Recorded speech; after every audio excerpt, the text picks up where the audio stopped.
What's up, everybody? Trey Griggs here, Beta Consulting Group. So excited to have you with us today for another episode of Standing Out, daily podcast about sales, marketing, and leadership. Super excited to have you on the show today. We're going to have a great guest and a great time. Do me a favor, if you get a chance, go check us out at betaconsultinggroup.com. See how we're helping companies with their storytelling, with their branding, their marketing, all the cool stuff that always good in that regard. And fill out a form. Also, give us some feedback on the website because we're about to change it. And so we'd love to hear what you think about that when you get a chance. And while you're there, make sure you pick up a little bit of swag. Listen, some people have asked me, why do we have a swag store? That's a great question, everybody. Well, here's the reason why. We're creating a group of people, a community of people that are wanting to pursue excellence in everything that they do. And that's what Beta stands for, Be Excellent Today Alliance. So we got some swag so that you can pick it up, be a part of our community, wear some t-shirts, get the coffee mug. And every time you use it, you think about being excellent today. It's a reminder that when you're with your kids, be present. When you're with your spouse, when you're at work, get focused and be there and do a great job and whatever role it is that you're playing. So pick up some swag, be part of the community, and make sure you take a picture of it. Send us a video when you have it. We'd love to see you out there sporting the swag, and we appreciate the support. Also want to give a shout out to our sponsor, to TAFS, or the good guys in freight factoring.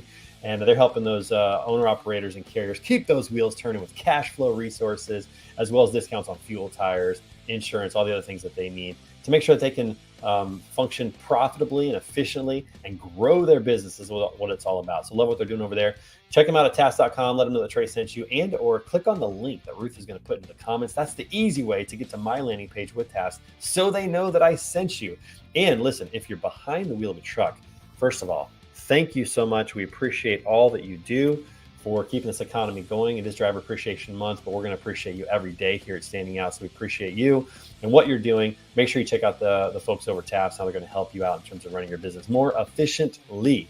Lastly, everybody, before we bring on our guest today, who I'm so excited to bring on the show today, he's a loyal listener to Standing Out and Word on the Street, so I'm excited to have him on. But we've had a great week of shows all week, so make sure that you go check out the ones that are on demand from earlier in the week.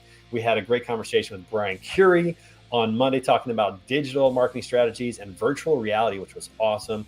Yesterday, I had a great chance to catch up with my good friend Lindsay Graves at Sunset Transportation. She's a phenomenal CEO and leader. Jeff Dickinson's coming on here shortly in just a minute. Tomorrow, my good friend and fellow Word on the Street crew member Greg Roberts is coming on from Matson Logistics. And then on Friday, my friend John Coleman from Heartland Logistics Group is going to be on. Talk about the company he's building out of Kansas City here in the Midwest. So you're not going to want to miss that as well. So make sure you come back each day for an episode of Standing Out and check out what we got going on. It's going to be an awesome week of shows as always. All right, everybody, listen. So my guest today, that's right, DJ. You know him as the Bodacious Cowboy. He's going to be coming on today. He's been a guy that I've known actually through LinkedIn and through podcasts, and now I get a chance to chat with him a little bit about his business, what he is doing. And so I'm excited to talk to him from Rail Logistics. Everybody give it up for my good friend, Jeff Dickinson. Jeff, what's up, man? How you doing? Hey, Trey. How you doing, my man? Man, it is great to see you, my friend. Same here. Yeah. Thanks for having me on. Appreciate it. I see you in my comments all the time, which is so much fun. I love the fact that you're watching the shows, you're being a part of it, and it's nice to actually have you on the broadcast today. So thank you so much, first of all, for just supporting what we're doing. Appreciate that so much. Tell everybody just 30 seconds a little bit about yourself and about what you got going on over at Rail Logistics. Yeah. So I've been in the business for about 35 plus years. Wasn't supposed to be in the business, which is really funny. Started out as a sales agent for Prudential Beige back in the early 80s. And then my wife said, hey, you know what? There's this warehouse job. Why don't you try it? And the rest of it is absolutely, it's been a great ride. I've learned so many things over my career. My career is not done yet. I have much to go. The goals and objectives are never met. They're just extended, and my business Modified is a little growing. bit from time to Yeah, a time. little bit. Yeah, a little bit modified, but it's been growing over the last 3 years. But it's been one hell of a ride. Really, really good. And I love what I do. So you got into transportation logistics from your wife, encouraging you to take a warehouse job. What was the motivation behind that? Did she not like your current job? Did she have a friend in Well, the industry? Like it what? was really funny. So I started a roofing business and Okay. I was working on some old Victorian homes and Oh, I yeah. almost fell off a 3-story house. Mm, And I backhand a vent pipe and it was hanging off the side of it. And shortly thereafter, I wow. just sold everything. So I didn't know what to do. I was in one of those points of my life as an early age. What do I want to do? Where do I want to go? And so my wife told me about this warehouse position. And what's really funny is that my first boss loved the guy. He was actually my best man in my wedding. Pretty much started my whole career. And I was just a journeyman and I was a good listener. And I just kept on developing skills and reading more. And then things just blossomed from there. And that's where I'm ended up today, owning my own business as an independent Landstar agent. But I just love dealing with the customers and prospects for sure. Yeah, I want to jump back into that and ask a couple questions on that because Sure. you started at a young age. You're probably a little confused. Like, what do I want to be when I grow up? What am I going to do? What's my life going to matter? What's going to happen here? You get Right. into this job. It's a warehouse job. You probably just took it maybe just to make some money or do something different, and then you Pretty meet much. a guy who invests in you and pours into you as a person and as a leader and helps you grow. Talk about the value of that. What did that mean to you looking back? He was your best man at your wedding, so it had to mean Yeah. something. Talk about that. That's a great question, and I have been lucky, Trey, over my career where I've had tremendous bosses who taught me the right way of doing things, and I have taken that skill and I do it and mentor and do the same things that they did for me for people that used to work for me, but now even my partners and customers alike, where I try to do the right thing. Am I right all the time? No, I'm not right all the time because every day is a learning experience, especially in the logistics field. If you're not learning, you're not growing. So they taught me a lot of those skills where I've always had an open door policy. I like chiming in. I put my little comments on your show and answer a lot of the content out there because I just like helping people, and that's what these mentors did for me. And so I just carry on the tradition because I feel that it's the right way of doing things. Yeah, and I'm going to ask you a loaded question. I think you're Sure. going to, we're going to be on the same page. But did you realize at the time that he cared more about you as a person than about the work that you did? Or looking back, did it become apparent? And talk about the value of that. Oh, the value was tremendous, Trey. And yes, you are right. Um, a lot of mentors, unfortunately, do a lot of the work themselves, and they don't really know how to delegate and show the proper way for their employees, subordinates, associates, etc., how to do things. So, how I trained a lot of my subordinates was I directed them to the water, but I didn't show them how to drink it. I gave them the goal and objective that needed to be met. And as long as they created and developed it, they actually enjoyed it much more than having somebody develop and to do it for them. So, going back and forth and helping them and answering the questions, but I would never ever show them how to do it. I just gave them the tools and where we needed to be. And then what happens with a person that does that kind of stuff, they learn so much that they absorb it a lot quicker because they're physically doing it instead of being told how to do it. Yeah, that's interesting because I think that's somewhat counterintuitive. I think when we train people, a lot of times we want to show them exactly how to do it, but a lot of times I think we cripple their creativity and Yes. their imagination. And so that's really, really fascinating. Drew, welcome to the show, man. Thanks for being here. Appreciate Hey, it. Drew. Orlando a while back, or somewhere. I can't remember where it was, somewhere a while back, which was cool. And Greg made a good point there about getting into transportation. Once you get in, you can't get out. I've only heard of a few people, like my friend Kyle McNaught. He was able to get out of transportation, but most people can't get out of transportation, and for good reason. It's a great industry. It's phenomenal people. It's a stable industry. It makes a difference in the world. Makes a difference in everybody's lives, even if they don't know it. They know it now because of the pandemic, but even if they don't recognize it, makes a huge difference in their lives.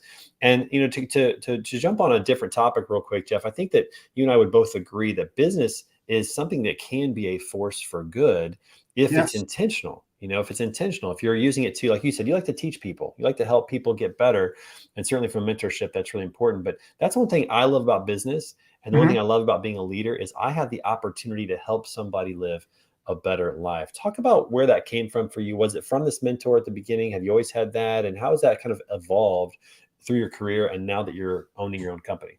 Yeah. And, when I look at it, it's like, how would you like to be treated as a subordinate if you were answering to your boss? And that's pretty much how I developed my skill, because I wanted to treat people as an equal. I wasn't their boss. I was just another person there to help them out, have that open door policy. And no matter what kind of project I was working on at that time, if they walked through my door, I would lay that down, because they were more important than what I was doing at that time. There was a reason they walked through my door. They had a question. It needed to be answered.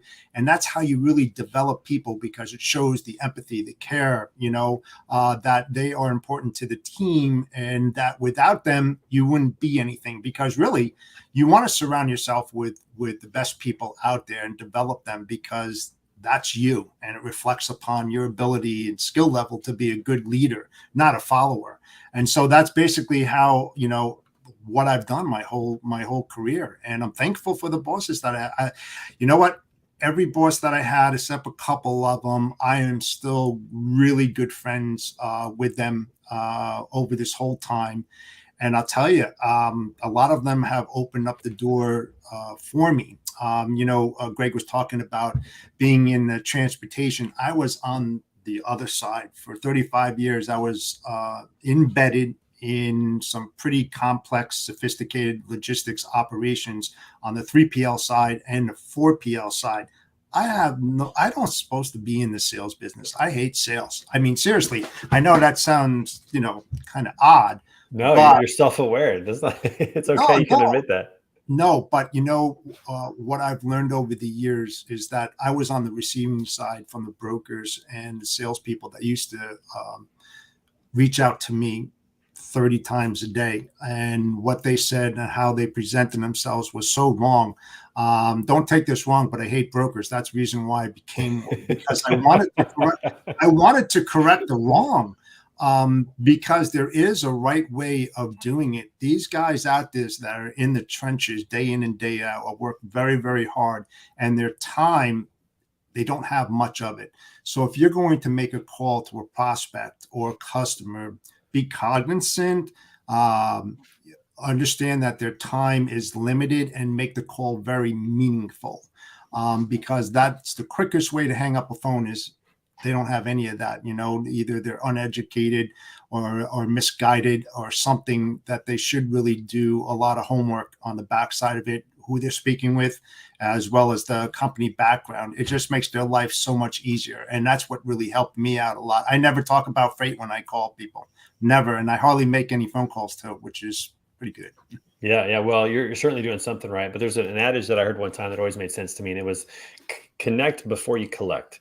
Connect with people before you ever try to collect them, especially on a sales call. It's a tip for salespeople out there. Make sure you connect before you collect. Speaking of which, great to see Jesse Griffin in the show today. He said he's been stuck in transportation for 12 years. Stuck's kind of a negative word. It's a great industry, Jesse. And you said that in your comment. It's a recession proof. Matthew Kane loves what he does every day. Great to see you, Matthew. Thanks for being a part of the show. So do I, Matt. Yep. And our good friend DJ in the house, DJ Flores. So I get to speak with tomorrow. Excited about that. So just a little little shameless plug for everybody. The What's Next podcast tomorrow, 3:30 p.m. Eastern time, 2:30 p.m. Central. Going to be on there with DJ talking about what's next. That's going to be a lot of fun. But DJ, appreciate you being on the show today and helping us out with that. So Jeff, I love what you had to say. Like you hate brokers, so you became one. You're the kind of guy that sees a problem or sees something and says, I want to make it better. I can tell from just hearing about that. Talk about the intentionality that you have behind, being better, doing better, making the experience more enjoyable for people. And you said you don't make many sales calls. How are you getting business? How is that happening? Well, being on the logistics side of the business for so long, I know that a spider has many different legs, and that it costs you more to replace a customer than to keep one on board. Just the investment and everything you put into it. So when you look at one company, they're getting fed by many different sources, manufacturer, raw material, DCs, you name it. They're actually feeding your customers. So if you go back up the stream and you start engaging into the ones that support the customer that you're doing business with, then what happens with that is that you're gaining more, not just the value from the customer you're doing business with because you got a great reference, but now you can use them to open up another door on that leg of opportunity that a lot of people fail to do. So I have been very successful in doing that because I understand things much better than a lot of people out there working from the inside out rather than the outside in. And the other thing, too, is that collaboration. You hear about it, you read about it, you hear about it all the time. And it's so important in business to have that type of collaboration in order to form those long-term business relationships. And it's part of my life. I laugh when I hear and see it because I've been doing it for 35 years and I know the proper way of doing it. And if shippers understood how carriers work, there's so many benefits in it, Trey, that they could gain a lot more than what they realize. Yeah, no, I agree with what you said on that in terms of it's definitely easier to retain a client than to bring one on, but also to increase your services. But it really requires you to do a great job. It requires you to come through and be excellent in terms of what you're doing. Talk a little bit about the value of coming through for a customer. What are some of the experiences that you've had where maybe you've had to sacrifice on your end to make sure that customer had a great experience, and how has that impacted the growth that you've experienced with customers? Yeah. So first and foremost, I'm not a transactional type broker. I do a lot of dedicated work. And with that, there's consistency. So I try to reach out to my customers as much as possible just to keep that engagement new. What I do is read a lot of periodicals, a lot of content, watch your show as well, because you have a lot of good guys and women on there that help other people as well. Hey, listen, in the industry and what we work in, it's not challenging, it's rewarding, as every day is a new learning experience. So your goals and objectives that you create, they're never a finish line on it because something's changing every single day. It's a challenging field, but it's a rewarding one. And so that's how I use that skill level to keep my customers up to date on what's happening around the world, locally, in their area, their product lines, so forth and so on. So there's just so many different avenues that you can tap into to keep them up to date on what's going on. I think that's crucial in order to keep them on board for a long period of time. It's all part of that partnership. Yeah, and it goes back to, as DJ said earlier, business is really about people, and making sure you're building good relationships with them that go beyond the transaction, go beyond the business side of it, Yeah. which I think is really important, to get to know people, to share experiences with them. This is why, I think the pandemic era has changed things a little bit in terms of going to visit customers. But what is better than, going to visit a customer, taking them to a ball game, having that shared experience, but also having those daily touch points or sending them something of value, checking on how they're doing, because things can literally change from one day to the next for everybody. For the people on my team, I think about that. They may have had a great day yesterday or a great week, but what happened last night that I don't know about? what happened this morning? What did they wake up to this morning that I don't know about? And if I'm not in touch with them, and this goes for customers as well, if we're not Yeah. in touch with them on a regular basis, we might miss those things and really, miss out on opportunities to build a relationship, to support them, to encourage them, and to make it a better, connection, a better relationship from a business perspective. Sure. Absolutely. Absolutely. That's all part of it. It's like, you know, we all live with these things, right? And it's pretty much 24/7. And then when you're dealing with international service providers, it's not unheard of being up at 3 o'clock in the morning talking to somebody in the Pac Rim, because you have to have that engagement. You might sleep in the next morning a little longer than what you expected it to, but it's all part of it. It's all about the sacrifice. And, it's, it's really funny. I still have hair on my head. I say that I don't have a stress level because I learn what you can control and things that you can't control. And that's where a lot of people lose that touch point when they try to control the uncontrollable. And it overwhelms them if they let it. You just got to let things settle and step away from what you're doing and take me time. I spoke about it on a podcast not so long ago, Trey, about taking care of your personal health. You do the Iron Minds every Monday, and it's so important to do so. And like I said, I love what I do. I have no intentions on retiring anytime too soon, because to me, it's not a job; it's an adventure. Yeah, it really is. And speaking of Iron Minds, got a good friend, Scott Watanabe, in the comments today. Scott's there every Monday morning. He is a prolific Iron Minds fan, that's for sure. So I'm going to switch gears a little bit. So we're going to talk about podcasting a little bit. So you've been on some other podcasts. You've been on with Dan Deegan, some other guys, and doing that. Talk about the value of podcasts for you as a prolific listener and attendee of podcasts. Obviously, you get a chance to be on podcasts like today, but you spend time on there because there's value in it. Talk about the value of podcasts from your perspective as a listener. Yeah, well, not just as a listener, but being a participant. I was fearful. I'm not the kind of guy that gets on podcasts and, is like, oh my God, what am I going to get asked and stuff like that, but I love it, man. I love the biggest thing that I love doing is helping people and telling them my name and my phone number and say, hey, listen, especially new people that are coming into the industry. I was you. I understand the things that you're going through and the complexity and the fear part of the logistics. Let's face it, logistics is not for everybody. But if you get in it and you have the right mentors and the coach and the people that are willing to develop you, you're going to be in there for a while. And I was fortunate enough to have those type of people. So when I get on those podcasts, it's not all about me. It's about me helping and having the opportunity to help others. It's pass it forward. I get a lot of calls from the listeners that I've watched, at the HPLS podcast, Sales Chatter. DJ can tell you that as well. I try to do, be as engaging as I possibly can because, we're all in it together. And once we finally realize that as an industry as a whole, it's going to be much better to work in. We all have the same goals and objectives. We do it in different ways and methods, but in the long run, as consumers, we pay for everything that we do, right? So we try to do it as best as we possibly can and then take those best practices and share it with others.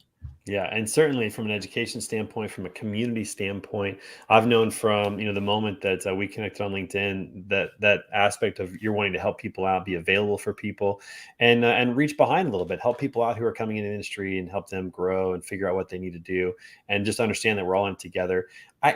Business is one of those interesting things because I think sometimes people talk about business from a competitive standpoint. We're competitors. You got to win. Like, what is winning? What does that actually mean? Like, what's the finish line? What is the actual game we're playing? Simon Sinek says most business owners don't know the game that they're actually playing.